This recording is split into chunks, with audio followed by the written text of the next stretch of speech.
Hello and welcome back to my channel and back to the 30-Day Better You Challenge. My name is Jonathan. Thank you so much for joining me here. It's day 29 and today's challenge is practice forgiveness. I think we tend to hold on to grudges way more than we think, and this residue energy actually causes us even more damage by preventing us from moving on and living our fullest.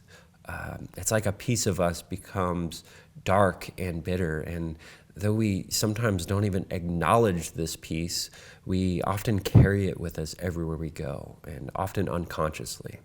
When we forgive, however, we're able to release these negative emotions and move on and create more peace in our lives. We also become more emotionally mature and we learn how to handle conflict better in both personal and professional settings. We promote a more peaceful and harmonious environment around us, thereby reducing hostility and aggression, not only in ourselves, but in other people. A peaceful heart emanates to other hearts. And forgiveness can also break cycles of negativity and retaliation. By forgiving, you're saying, this ends here. And you're actually helping other people rise above and contribute to a more positive cycle of understanding. And this will bring you a lot of inner peace and contribute greatly to your spiritual and ethical growth. So how do we forgive? What are the steps exactly?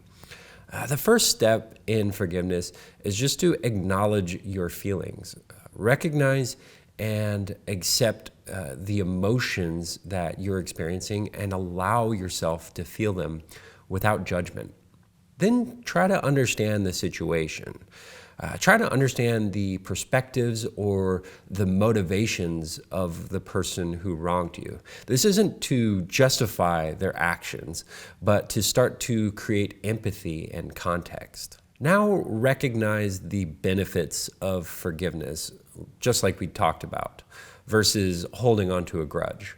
And understand that it's a choice. It's not a sign of weakness. And it doesn't mean that we forget. It just means that we're choosing to let go, and thereby we create space by separating our emotions from the actual situation. A very important step is to express yourself. Talk to a trusted friend, a family member, or a counselor. You're not alone, and instead of feeling stuck in your own head or stuffing your emotions deep down, open up to someone and talk about it.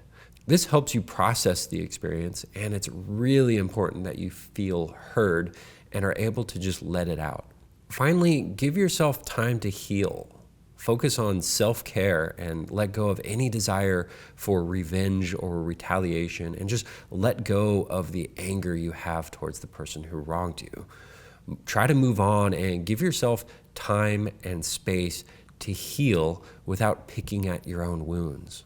Forgiveness is a process that varies from person to person and from situation to situation, but it's an important part of being a human being, and I actually believe that it's one of the most important lessons we learn during our time here on earth. Forgiveness is closely tied to empathy, patience, and acceptance. And the older I get, the more I realize that people are the way that they are, and they're probably not going to change, and they probably have their reasons. And maybe they've had something happen to them that made them this way. Hurt people, as the saying goes. So understanding this is empathy. And even if they're not doing anything directly to hurt me or anyone else, maybe they're just a little different or a little slower with things, or they do things that just seem illogical to me. If I'm finding myself getting frustrated with them for some reason, then it's my problem. I'm the one creating turbulence due to my lack of patience and my lack of acceptance. And if it's ever just too much, I should just walk away. Like, if I just can't deal with this person, their behaviors, or their attitude, I don't actually have to have this person in my life.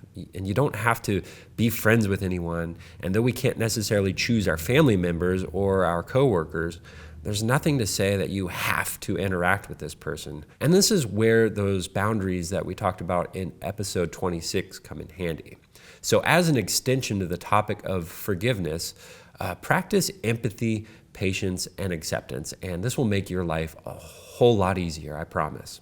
Finally, forgiveness is a two-way street, so we should also seek to admit our wrongs. This is a very hard thing for most people to do because most people are operating by their own ego, and they're either too proud to apologize or they see it as a weakness when it's really the other way around. No one is perfect, right? Like, we all make mistakes, it happens, and from time to time, you are going to be in the wrong, even when your intentions are good. No big deal. Just be honest, open, and upfront about it. Don't cower away from it by ignoring it, or worse, try to shift blame on others or make up excuses. Just step up and take responsibility.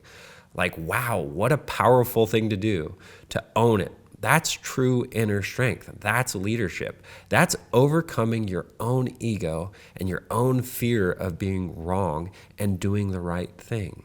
The people who refuse to do this often have other issues going on that are usually associated with low self-esteem, and oftentimes they go way, way back to their childhood, and they're just haven't been able to deal with it yet. And so you're probably not going to convince them to.